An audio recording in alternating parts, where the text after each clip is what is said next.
Hey YouTube, it's Chuck. I'm here with Dr. Patricia Tice. You want to say hi? Yep. We are at Panera right now. We've been chatting about full self-driving and autonomy and rules of the road, and that's something you know a little bit about. Well, I try anyway. I've been a transportation engineer for about 30 years, but for the last 10 or so, I've been researching driver behavior.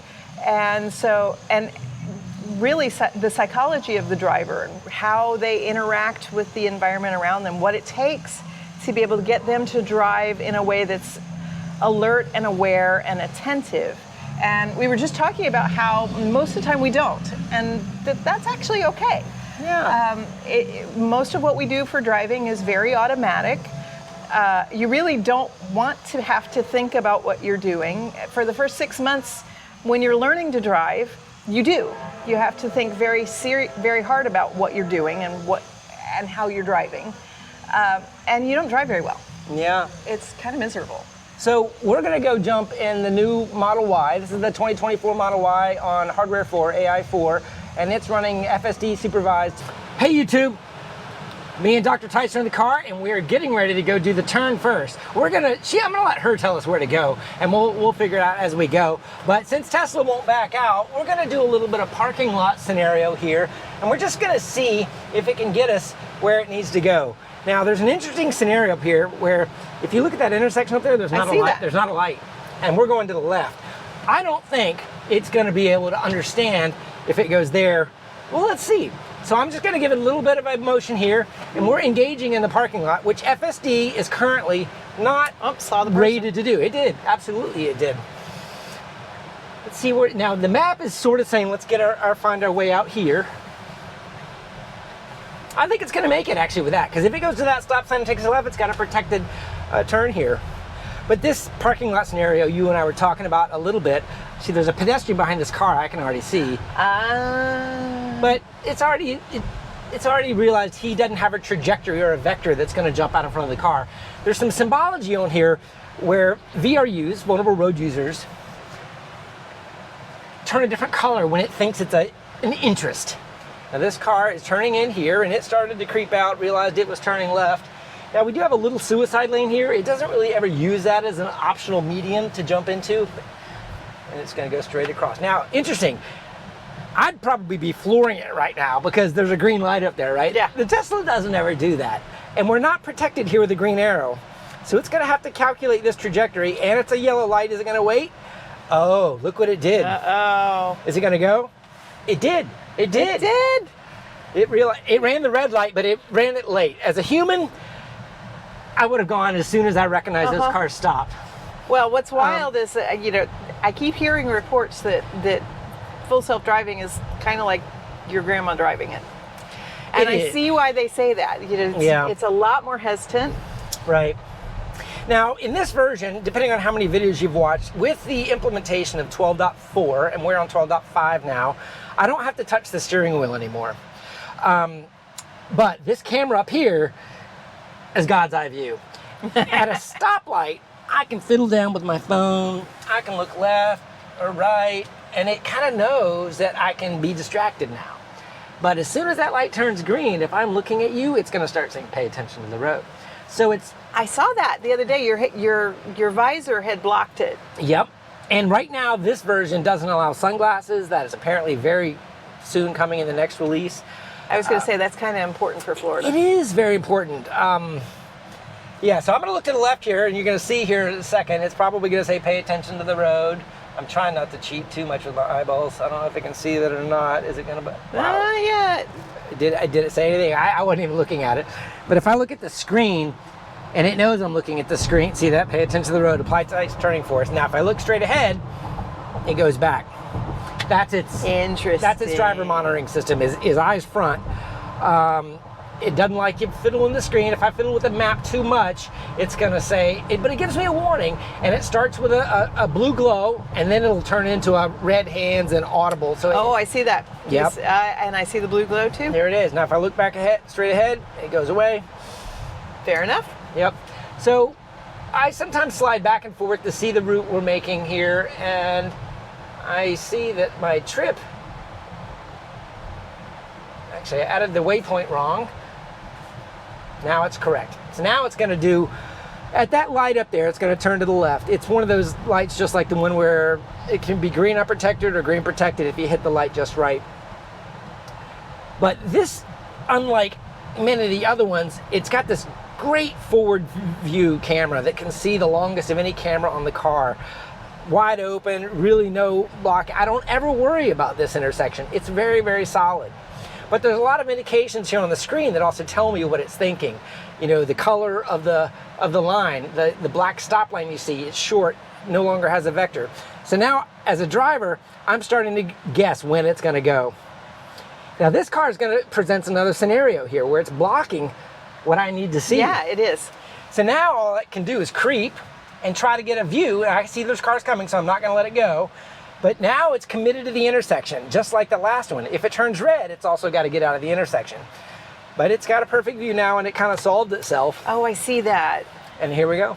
So it really is line of sight. That's one of those criticisms I keep hearing. That LiDAR would be more effective, but I suspect it would just take up so much more data. Yeah, that's true. And Elon doesn't like LiDAR because it's an expensive part. It's expensive, I suspect if he's trying to minimize the amount of processing time for the algorithm, you had that much extra data in, you may be running into trouble. You know, because Waymo's is loaded up with LiDARs and radars It is. and cameras. And I missed trying that out in Phoenix a couple weeks ago, but I'm going to hit it in September. And in San Francisco, it's there too. I'll be in San Francisco here in a couple days, and I'm going to jump into Waymo now that the program in San Francisco is open wide. Now, I'm driving right now. You can tell because I've taken off the blue steering wheel. I'm essentially getting our scenario. Okay, so now I've got the route. That's my unprotected left there. So I'm just going to go ahead and engage and let it get us there. What you're going to see on this is some speed bump identification. Looks like we got some cars kind of parked on the road, so it's gonna have to, if there's no oncoming cars, it's pretty easy, but with an oncoming car, it's gonna have to take turns here. Yeah, it does. And it's kind of blind. Yield streets are a struggle. Oh, is it? Speed bump. Caught the person over there. You can see them, but not worried about them. And navigating over here just fine. Now look, it's got to go around some trash here. Oh, it sees the trash too. Now what's wild is I harp on design engineers, never waste a speed table. Yeah. And so as things are going forward, as people begin to listen to me, I hope, Yep. We will start to have crosswalks more often over top of those speed tables. Wow. As a driver, your focus is on the speed table itself. You're not really thinking in terms of what's beyond it, and especially as a novice. You see what I just did while we're talking? And there's the median. Now it's checking for the traffic. And there we go. That was a very easy unprotected left. Yeah, there wasn't anybody coming. There wasn't anybody. We need to do that one again.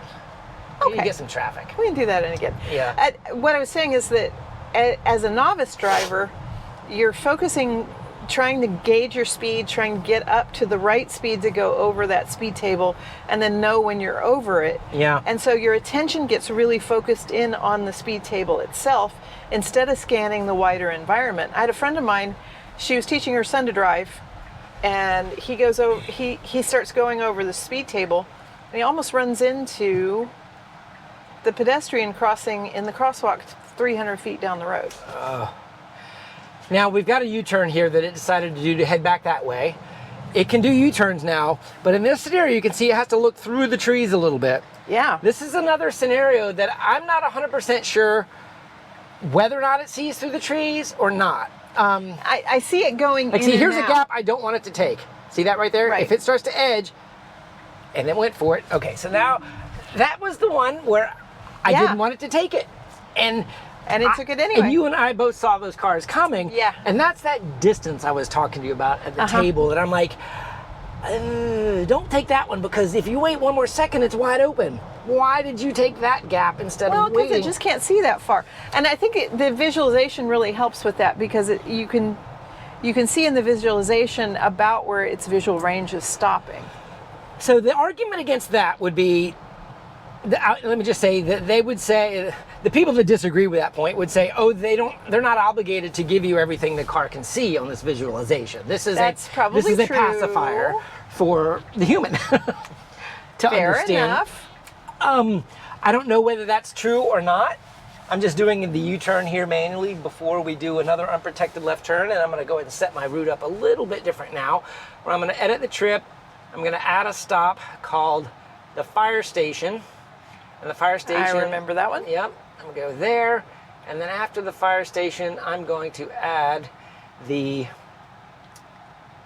St. Peter's, and that should get us there and there. Okay. Sometimes the traffic timing, and this is not a great time of day to get perfect traffic, but sometimes I look through that fence and just try to gauge it a little bit. I see somebody, I see some people coming.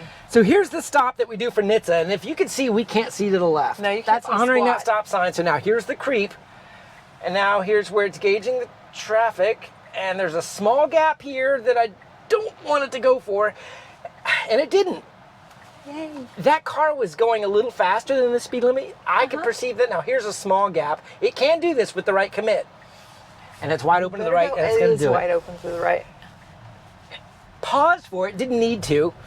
There we go. There's Now two. that's an advantage of having it look in both directions at the same time. Right. As a driver, you'd be focused on getting that gap, and then you have to look back to see if you've got enough room. I got to do A plus B equals C, and it can do the whole. And it does them simultaneously. Right. Yeah. And believe it or not, in the Cybertruck, because of the way it's designed and the tonneau cover, as a human, when I'm in the median looking back there to see the cars coming, I can't see that tonneau cover, and the closing is completely blank. The best view is this camera right here. I was going to say, you almost have to have the cameras on because the occlusions are so bad. It is very different. In those blind spots, the cameras are your best view. You know, that's one of the reasons why a lot of people really prefer trucks, is because they're so much higher and the cabs are so much more open. You have an awful lot more visibility in a typical pickup truck. Cybertruck is almost exactly the opposite. It is, especially where there's sails in the back corner. Okay, so we're taking a left turn right around where that little Road Ranger flasher is. That could be an interesting dynamic. Oh, he just jumped out. Okay, so he wasn't there. Okay, so we're gonna come here, and we have a stoplight up ahead that creates natural gaps, so it's not steady flow of traffic. But what you see here is this interesting stop sign right there. Yeah. To me, that stop sign does not allow two cars to go at once. It does not. And that's actually, that's a design flaw. It is a design flaw. Oh my goodness, what were you thinking? Yeah. And I know what they were thinking, but that's now, see, he does not have a stop sign. Oh, shoot. And it went, but see, now I'm waiting on him. So that's another design flaw. And now we're gonna come across, because I reset the route while we were there. And now we've got an unprotected left with a funny angle, wide open to the left, but we're gonna have to wait from the right, it looks like. Is it gonna, okay, so you gotta stay in the left lane, but look, it's gotta get all the way over. And it wants to hard now. So none of my videos has it had to wait. But son of a gun, if it didn't do it. 1, 2. Hey, it's a Florida right turn. He's got his blinker on the whole way. I'm sorry. And now we're crossing the railroad track. So now that's a tourist right turn. We do those all the time in Orlando. People will cross 3 lanes of traffic to make. what should the car have done? What do you think the car should have done? I actually don't know that you could have done it any other way. Yeah. I mean, short of going forward and Through doing the intersection, U-turn, come back around. Which is not actually any less. Right. I don't think that's actually any safer. Yeah. It did fine. I mean, that's kind of what I would have done as a driver. Right. Although, I mean, we hate them. See, he doesn't like that. We hate All it right. when people do that. It does have to happen. All right, so I threw in a point called 5 points. Now, what it's done is very quickly thrown a U-turn in here. Look at where it's stopping. I don't like this. I don't like this either. This is not, look, it's And treating this as if and it stopped in the I'm looking in the rearview mirror roadway. to make sure it's okay. This is not okay. It keeps doing it, and I'm gonna hit the report button Please just do. That's nasty. Why was it nasty to you? I don't like being, I mean, That's first of all, there was spot enough in the median that you could have hung out in the median. Second of all, you're sitting in the travel lane Right. on a road that's going to have people going 50 plus mile an hour. Yeah. And I don't think the person behind me is going to have enough time to respond to the fact that he sees someone dead stopped. We teach people, when you do advanced driver training, you teach them to actually anticipate the movement of the vehicle in front of you. You almost never prepare to stop for a vehicle that is dead stopped. Yeah. And the fact that the vehicle dead stopped in the travel lane is horrifying. What do you think about where it chose to stop here? I'm right underneath. So You're not on the track. I'm not on the track, but I'm underneath the But crossbar. if that crossbar comes down, that's no fun. That's right. So, I'm going to mark that also because I'm trying to give them more data. There's a spot for one car up there, which is when it passed the stop line behind me. That's where I thought it was going to go. But instead, it decided, now I just tapped the accelerator there a bit just to give it a nudge, and it should go a little bit further forward. Yeah, the question is whether or not our tail is still over the rail line. It is pretty close. Look, we can look right here. Too close. It's a little close for comfort. But I've got a stop line right there, though, and a crosswalk. So it's sort of pseudo-trapped into different rules, probably. Well, I get that, but the one of the rules that they're not thinking about is that the goal is to make sure that your tires don't go over. The front of the car can go over the stop line. The tires can't go over the stop line. That's why they put the stop bar so far back from where the crosswalk actually is. And by the way, I hate these types of crosswalks. They're just not, they're not visible enough. I mean, the two parallel lines, they're just not, they're not ideal. Okay, so I've thrown another intermediate destination. We're going to jump off the road. We're going to kind of go in this. This is by the fire station again. Yes, it is, but we're going to go straight here, so you kind of know where you are. This needs a stop sign. That stop sign does not need to be there. That stop sign needs to be there. It's like in the wrong spot. That is absolutely, in fact, that's one of those, if there was a button to call the city engineer, I'd be pushing the button. There's a lot of people that say, don't make Tesla write their software to fix a bad engineered street. And that's a dilemma because... No, bad engineered streets are going to be there. Because the world's a big place. Yeah, and frankly, even if I were to call, and I probably will, and I hate to do that to you because you're going to lose your little spot. But, even if you call the local traffic engineer, it will take him a good 6 weeks to get that fixed. I actually want to time how long it takes from you calling to anything happening because I think... Look, you know what? Those little things up there, the little... Those are cues.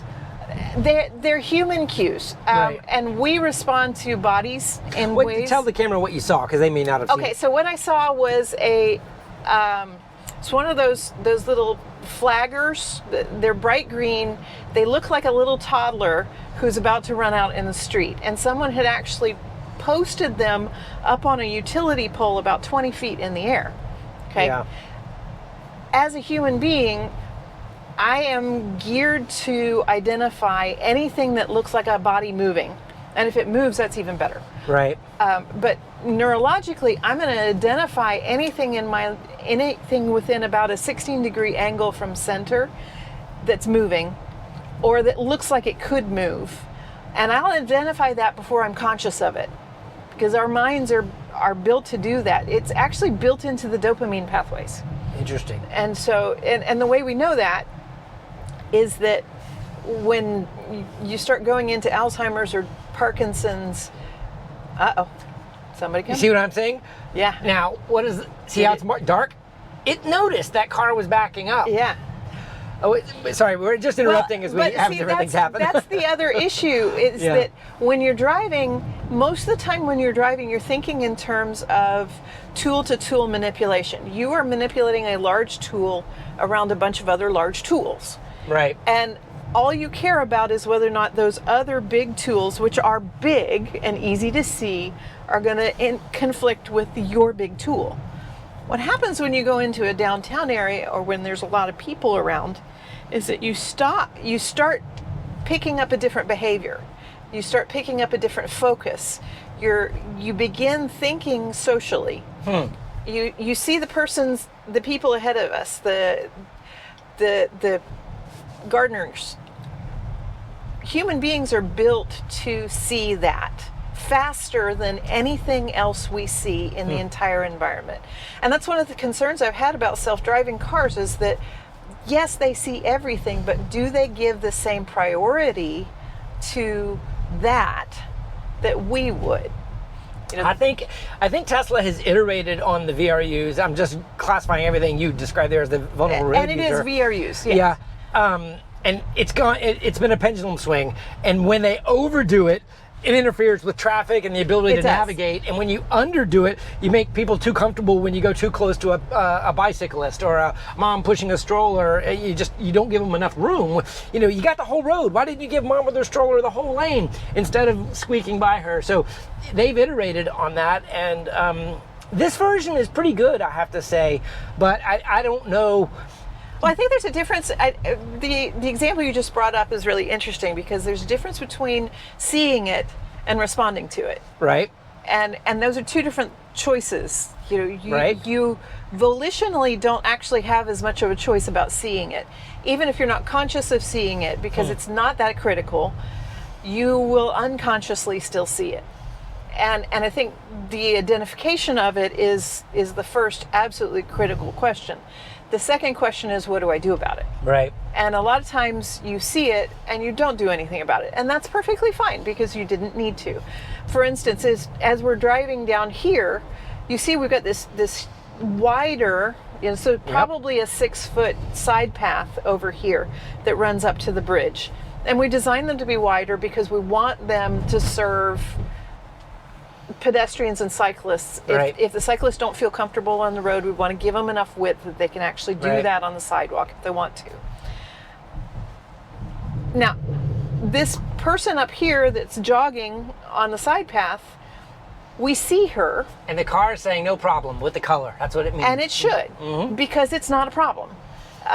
Because she's not about to jump out in front of us.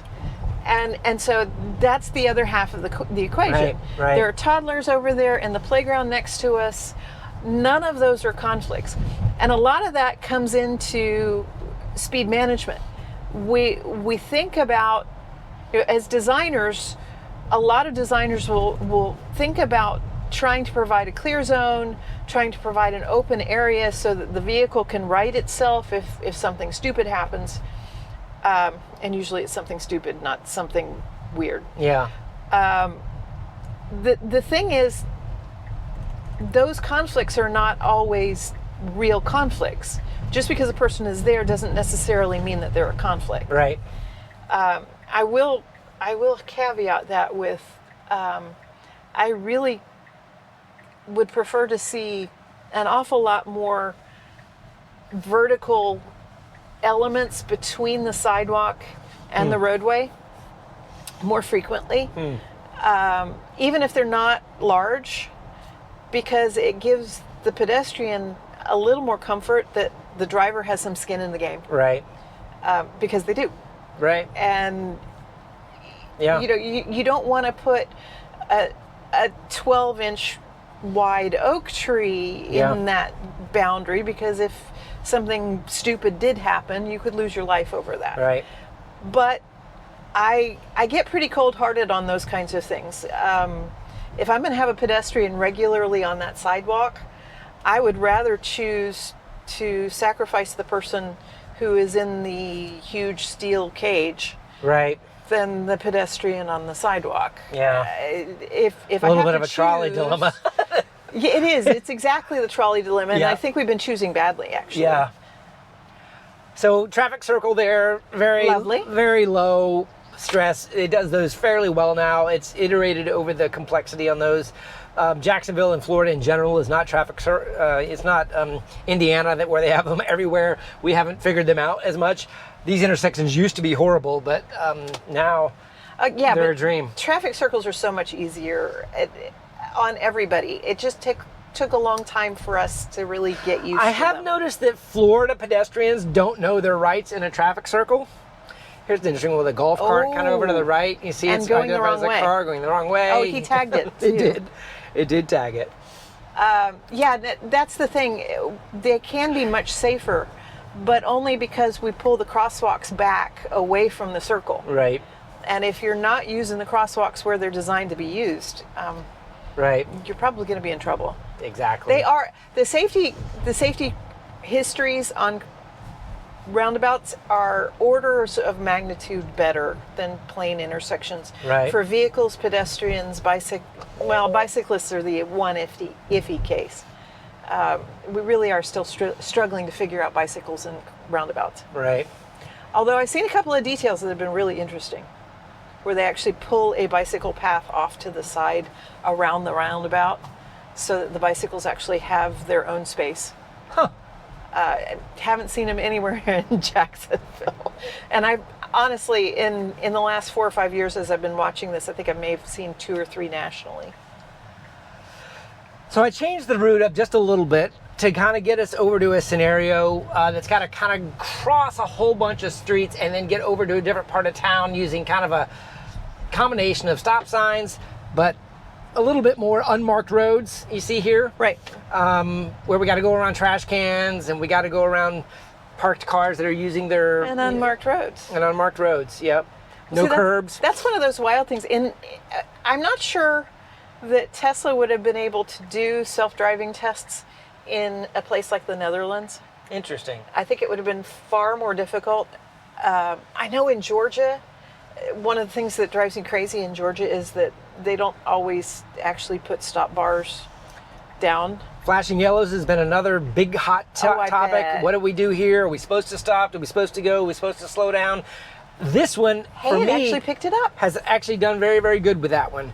Some others have said the flashing reds are harder than the flashing yellows. It doesn't quite treat a flashing red like a true 4-way stop kind of a scenario. Yeah. And then you get he's got yellow, he's got red, who's got the right of way? Tesla seems to give everybody the right of way if you start to take it. Well, and I think they're erring on the side of caution. That's not a bad thing. One of the things I've noticed in Winter Garden where I live, we have a lot of 4-way stops. And the 4-way stops are actually busy enough. They function as, they function in pairs. So if you've got a pair of people going through, rather than one stop and go, and then the other one goes after they've cleared the intersection, they'll go simultaneously. Interesting. Which is a behavior I actually had not even thought about until I started using them at high volumes. And obviously Tesla's not going to be equipped to do that. Yeah. That kind of logic. And frankly, NHTSA probably wouldn't let them. I think you're right on that. What in your 4-way stop scenario, what are your thoughts on the coming to 0 miles an hour that NHTSA has made Tesla do? It's not human. It's not human. It's not human. This is not how people do. And it's back to the what do you expect the person to do? And that's a real problem because what you expect from other drivers does actually impact the way you interact with them. Now, and it's hyper local too, right? It is. It's extremely local. Tesla even calls it the California stop sign or the California stop. Well, and in California, there is actually laws that would allow you to kind of roll through those things. One of the interesting things I've noticed in my new car, I'm driving a Highlander, is that it turns the engine off. Interesting scenario that just developed. The mail truck dropped packages, and I don't think he realizes, or no, he didn't. He bumped into... No, he's just going around. Oh, those are like roadblocks that he went around. Or it's like little blocks from I thought they were packages, it looked like. No, so now he's got a flashing, and we got an oncoming truck taking it. Yeah, they did it just right. Handles just fine. Very, very... This behavior became emergent in neural network when they went to version 12.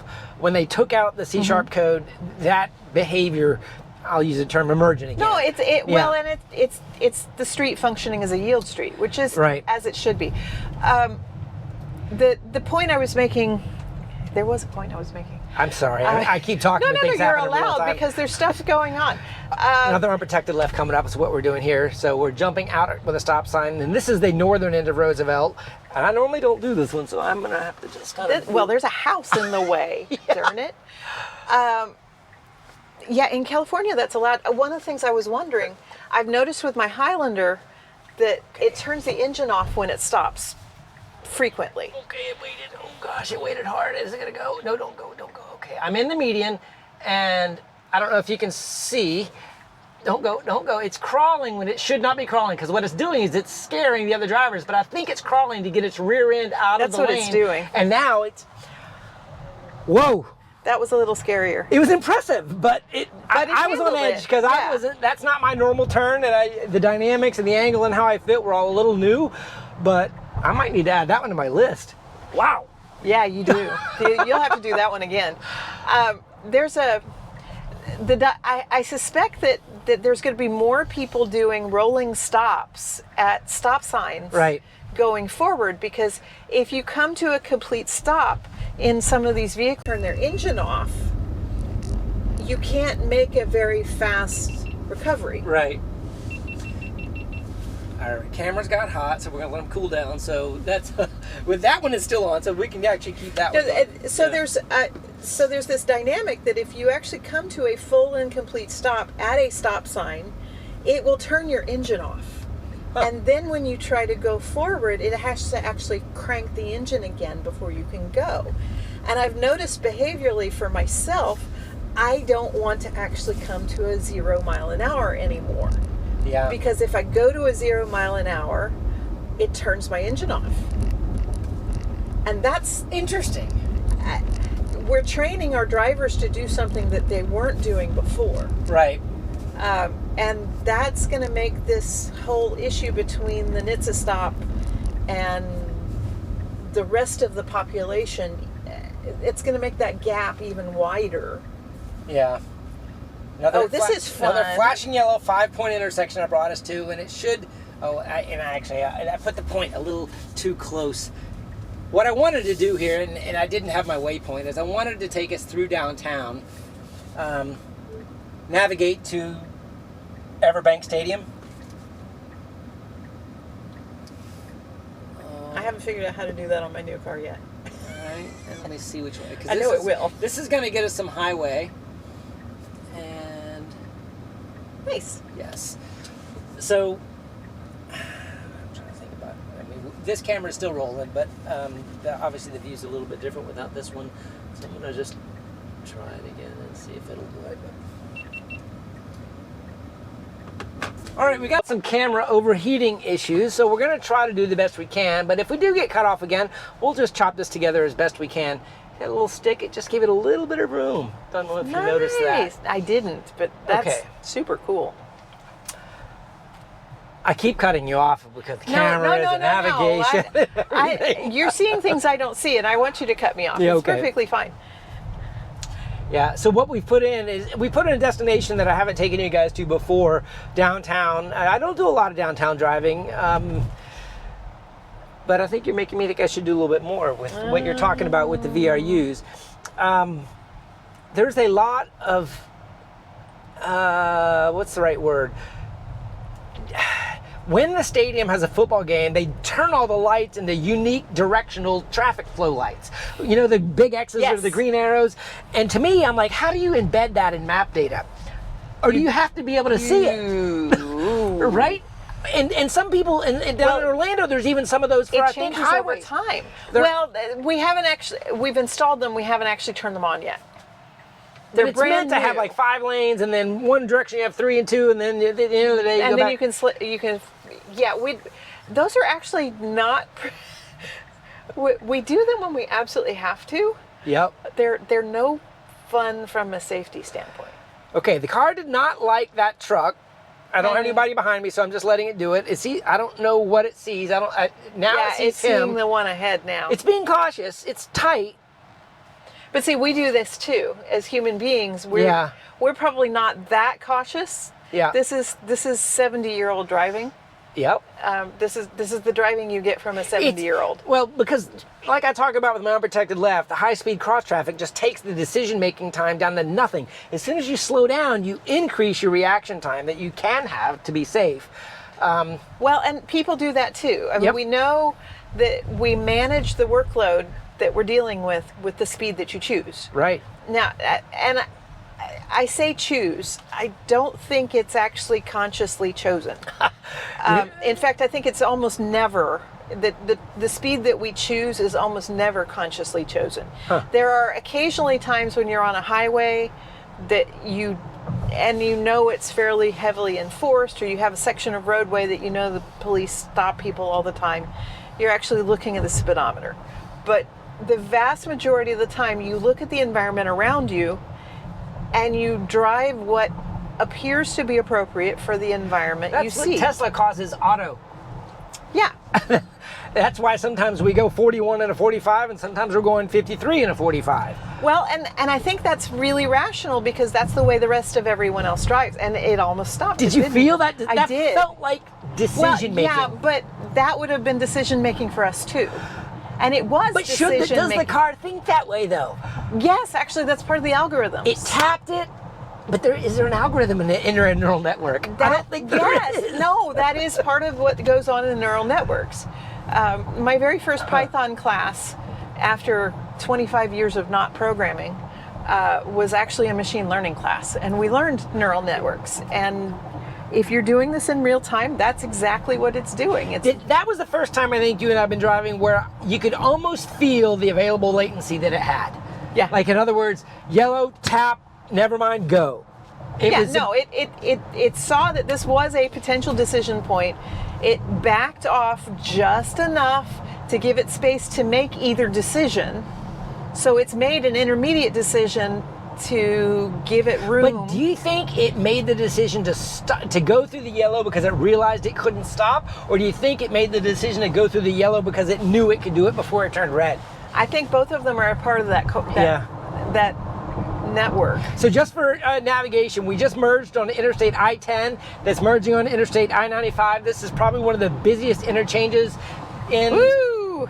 And it did not like him going by like that. It wants to get over. It's comfortable. It's uncomfortably slowing down because of a lane decision it wanted. In traffic, I like to go faster. It likes to go slower to make decisions like this. And if you see, it's comfortable at 47, which is in a 55, but most people are doing 70 on this. And look at this motorcycle driver right here. He's doing 90, maybe 110. Yeah, that's likely.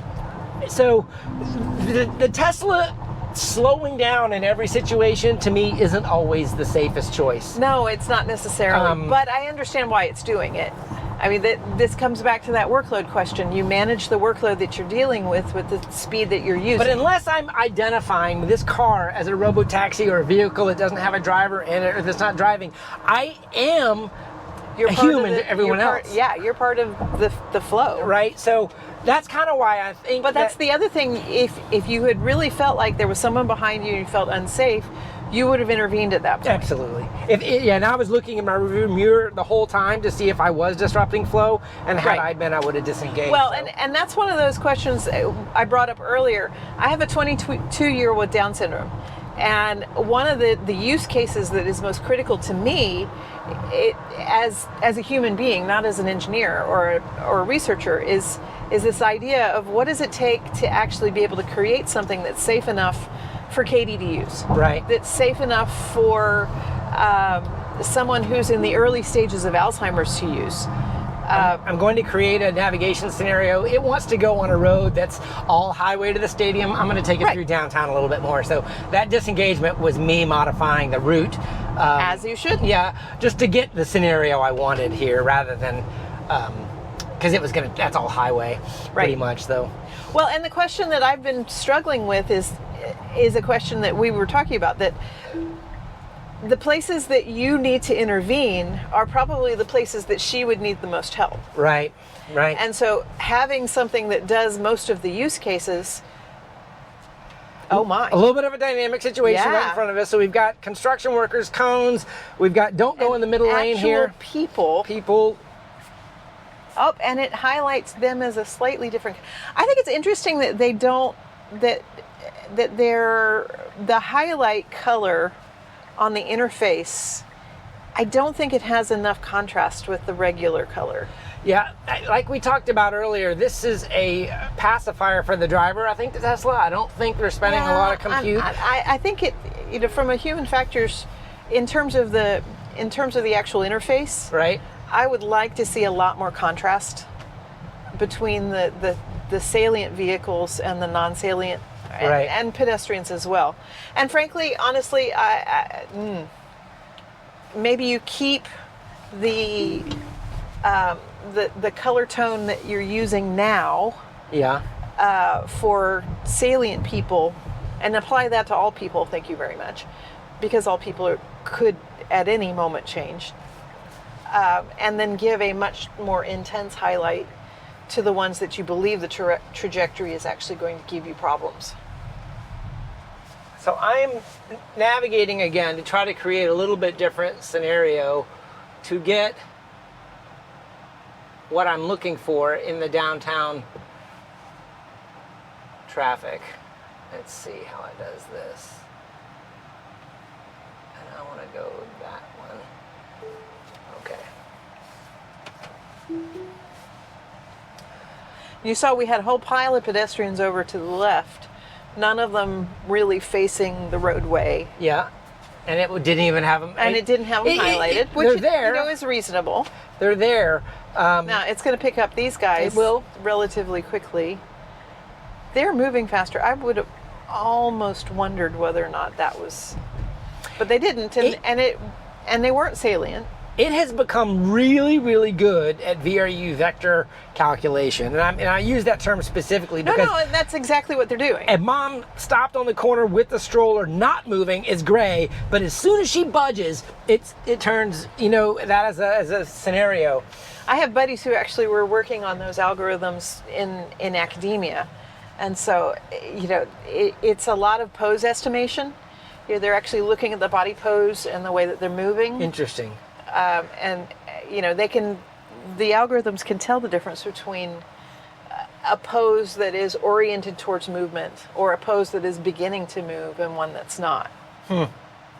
Well, I'm sure that the Tesla AI team is taking similar approaches, if not leveraging that research. Well, if they're not paying attention to the research that's being published, that's their problem. I'm sure they are. They're missing out. Although I will admit, the volume of research that is coming out in machine learning is just daunting. Especially from video, probably. Oh, video literature is, and honestly, they may even be ahead of it. Yeah. They may be pretty far ahead of it at this point. So here's a scenario where we're behind a large truck with an available lane to the left, and the car is choosing to be okay with it. Sometimes it's a little less patient, and there are some settings that I can change with chill, and I don't know what it was stopping for. It couldn't see the light because of the size of the truck. Huh. It couldn't see. Yep. It's actually blocking the light. Yeah. Yeah, but because we were turning, it was blocking both of them. Their vector was interesting. She put her. Yeah. Well, she put her foot forward. That's one of the reasons why we always have two signals at every. Yeah, this guy's kind of leaning too. Yeah. Interesting. It's got a red there. There's no red. Oh, and I'm yellow, and it stopped. So he stopped this. Then this turned red, and it had a red here when there wasn't one, and I don't know where it came from. I don't know if you picked up on that. I saw that. Yeah. Yeah, I don't know where I found it either. Oh, and look at what he's doing. He's gonna back into that garage, I guess. What a. Maybe there's a trash. I hope he's got a backup camera. He's doing it very well. If he doesn't have a backup camera, I'd be surprised.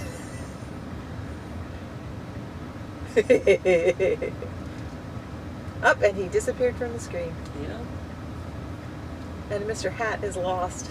So we just have this camera recording now, and it may capture some of our conversation, but the truck that's forward, it's kind of one of these city streets, unloading, loading, unloading kind of thing. Yeah. Doesn't need to give them much room if there's traffic to my left, but it might choose to wait till there's not traffic to my left. Now I'm green, it should be able to go. Well, and we got Tesla another car jumping out in front of us. Oh, you have radar for Teslas now. And it's already crossing the line because it's open, and it gave them, it did a full lane change to give it room. Interesting. Yeah. Right, if you're going to cross the line, you might as well. Oh, it's handling. Did it actually highlight the texture difference? No, I don't think it did. That's one of those things you were talking about, going over rail lines several videos back, and actually slowing down to go over those rail lines. Texture can be another issue that's very similar to that you certainly wouldn't want to go over the center of that intersection at 20 or 40. Yeah, right. And we make those textures on purpose to keep people from doing that. And a trim over here. I'm going to take out that. Down here and see what it's used to do. That's good. Okay. Oh, and I guess that's farther out of their view. The folks that are wandering across the street. Oh, no, it did catch them. You can see them. It's right at the edge. Yeah. Sometimes you can tease the screen from showing everything you can see. Now see, this woman here is acting like she's going to cross to the right too. Can you kind of see her behavior looking Yeah, to I the do. right? No, she didn't. She No. was just looking at the store, I guess. Okay, we're green, but it's wanting to turn left. And look at Because the, yeah, but the route's changed. Interesting. So now it's going off route. I don't know why it did that. And now it's reroute. It's rerouted, but did you see how they had? Yeah, it did. So the planner and Tesla Vision were on two different pages. Now Are they both using neural nets? they are, but they're not. But it's two they're different not, neural it's, nets. It's two different nets. Yeah. But you know what? Our brains are doing the same thing. And actually, I want to take a picture of this because I need this for my blog this week. Absolutely. This week's blog is about short blocks. And this is as good a picture of Now look, I'm in a right turn only short lane. I'm in a right blocks. turn only lane. Oh, and it realized it. This is as good a picture of short blocks as you could possibly get. Yeah. At least the lights are synchronized, it looks like. So now we're going to be one, No, they do that. 2. In fact, the trend lately in terms of operations is to actually synchronize the signals to generate the speed that you want people to use. Interesting. Now, with this many signals in a row, Right. you're going to get a pretty, yep, Red. It's on. He jumped out into the road. That is a nice highlight. Okay, I like that highlight. That's a nice one. I'll quit whining. No, that was a good one. Now, interestingly, it was sort of telling me, now what, okay, so now I'm green. It was sort of, that guy's like, don't take a picture of me. I used to look at my camera on top. It was it telling me, hey, I'm telling you this too late, you need to deal with him, or was it like... It's a good, well, Why didn't it with go the up? auditory signal, I bet it was. Maybe it's saying, whoops, he jumped out, you take over, or you I think that actually was what that was. Yeah. And it's a very subtle takeover request. Yeah. And well, in comparison to flashing something Yep. on the screen, and that's another issue. Flashing words on the screen is usually the worst thing you can do if you need a rapid takeover. Right. Because the part of your brain that's driving is not the part of your brain that reads. Yeah. And oh, by the way, you're telling me I'm not supposed to be looking at the screen, and now I got to look at the screen to see what you're telling me. Yeah, no, this is not ideal. And I think I'm in the wrong lane again. And it realized it. Yeah, that whole idea that the part of your brain that's driving is not the part of the brain that's reading. Yeah. Now, the part that reads can yell down at the part that drives, but we assume too much when we start using words, and so figuring out how to do the sound that they just used was ideal. Yeah. Because it was just enough to reorient your attention to make sure that you were doing what you needed to do, but without overwhelming you with too much information. That sound is the same sound we get with automatic emergency braking when you're approaching a car that's stopped. Now, if you notice here, I feel like I'm going way too slow on the road. You are. And it's getting off here, but it's auto speed.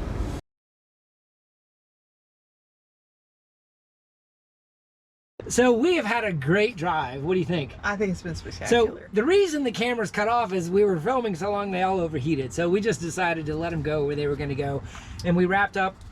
But give some highlights. What did you see, and what did you not see? Well, okay, so it's identifying. We actually, while the camera was off, there was actually somebody who started walking backwards into the line of travel in front of us, and it turned that thing bright red, which was awesome.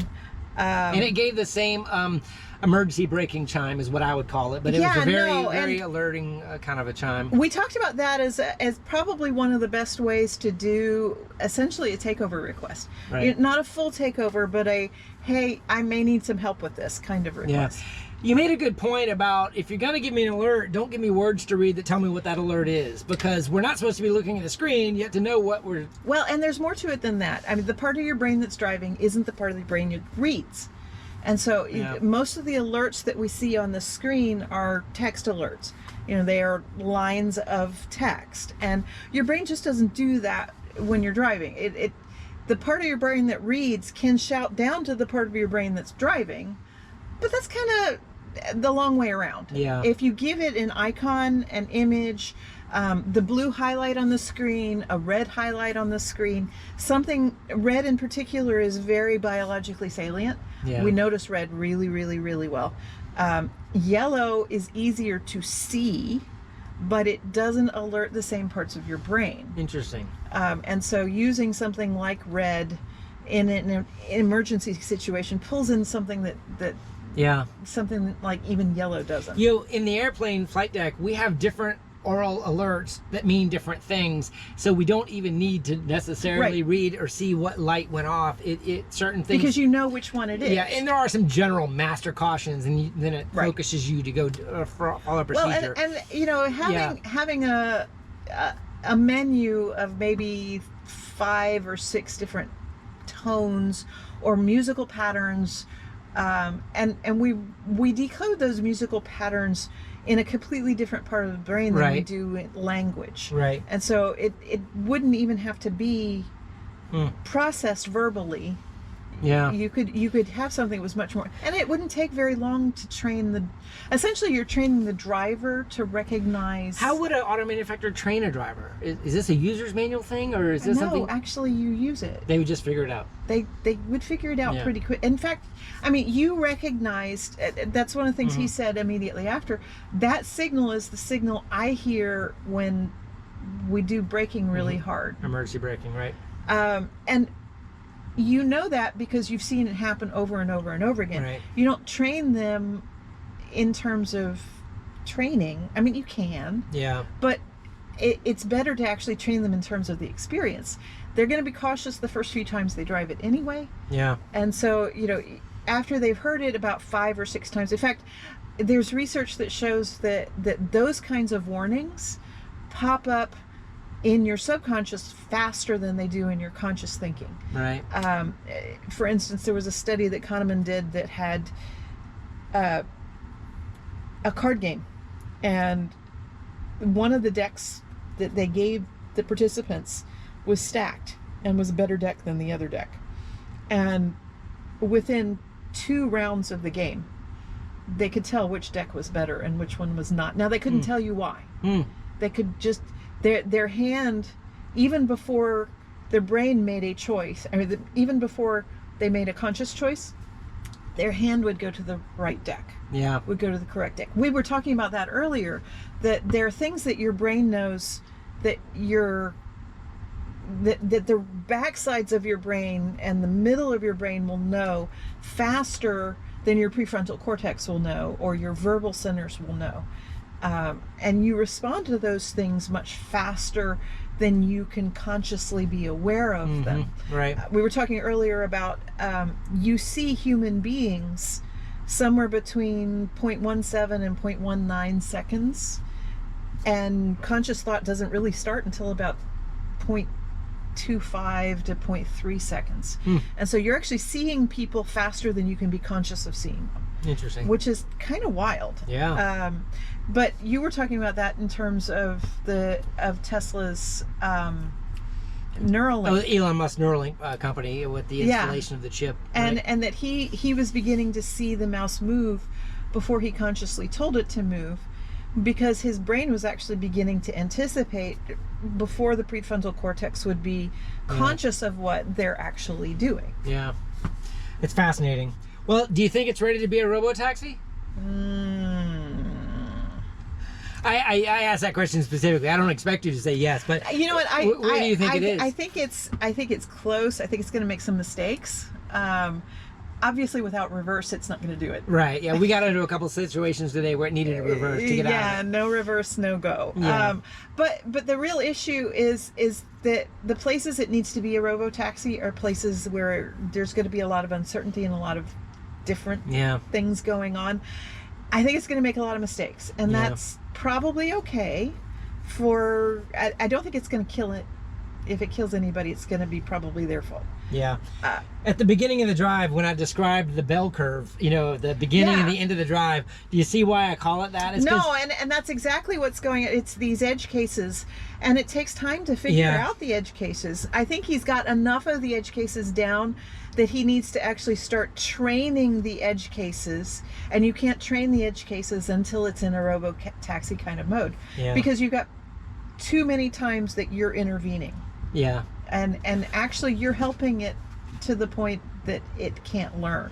Well, that's a good point. So obviously I'm protecting the car, protecting us, protecting those around us to make sure it's making smart decisions. But it'll be interesting to see how they get that data, whether or not it's in the simulation or whether or not it's actually out there playing bumper cars a little bit with the curbs. Now that's another thing that we were talking about. Of course, we talked about curb radii, and we talked about cameras, and cameras are so crucial. One of the things that you mentioned that I think is absolutely important is that on the sides, the B column has, the B pillar has a camera, but the A pillar doesn't. And if you were to add the camera back to the A pillar, then not only do you have binocular vision, you basically can see around the corner, because you can't even see that. I can't see further forward than the steering wheel, really. I can't even see. No, but if you put the camera, either on the side view mirror or on the A pillar, you'd have that binocular vision. You could do more with the binocular vision than you could with the single camera, because you're having to do all of that stereoscopic movement based on the movement of a single camera. You can get much better resolution if you've got two cameras to work with. It's double the data stream, but you may not need as high a resolution on either one of the cameras to be able to do that. The other thing you mentioned, or we talked about before we started, was simulation. Tesla has this huge library now of all of these test cases that they've used to train the algorithms to function well. All of the near misses, all of the crashes, all of the problems, the places where things didn't work well, the situations that were particularly problematic. What if we actually took that library of problem cases and fed them into a driving simulator to use to train brand new drivers? Normally, the first 6 months of driving, really the first 2 years, but the first 6 months of driving are tremendously dangerous. I mean, there's so much more dangerous to everyone, not just the driver themselves, but everyone they interface with. Because you're literally training that driver to do things automatically. For the first 6 months, you're basically having to think about every single move that you make.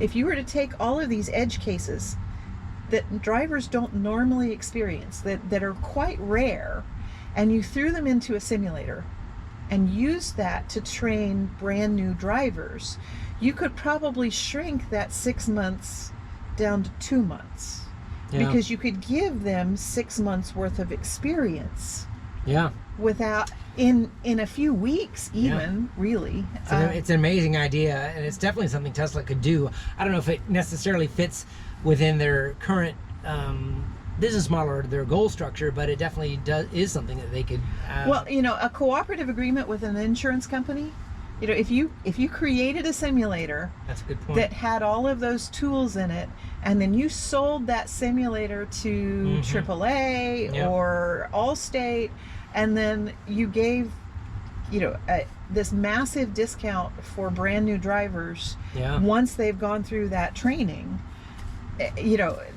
people will pay the extra money, not just because their insurance rates go down, but because the risk to their child goes down. I mean, we're talking about people's kids. Well, Tesla already has a business product of Tesla Insurance, so they could benefit for themselves. Oh yeah, themselves alone on that product. But your point about selling a product to the other companies, like all of the insurance companies have us using our phones as mobile trackers and everything like that now. That would be just an even further extension of that. Well, this was great. I had so much fun. I'm glad you did it. How long? We've been 2.5 hours. I have had talking so much fun. and driving, and this is her world. So obviously, well, see, this is actually not my world. I study the psychology of the driver. Yeah. This is a completely different driver, and he's still learning. Is it a he or she? I don't know. It's still in it, maybe. I don't know. Yeah, in any it's case, probably still in it. I'm really glad we got together. I look forward to putting this video together, and I'm sure we had a lot of learnings for a lot of other people to watch. But thanks, everybody. Appreciate it. Thank you. Have a great day. Take care.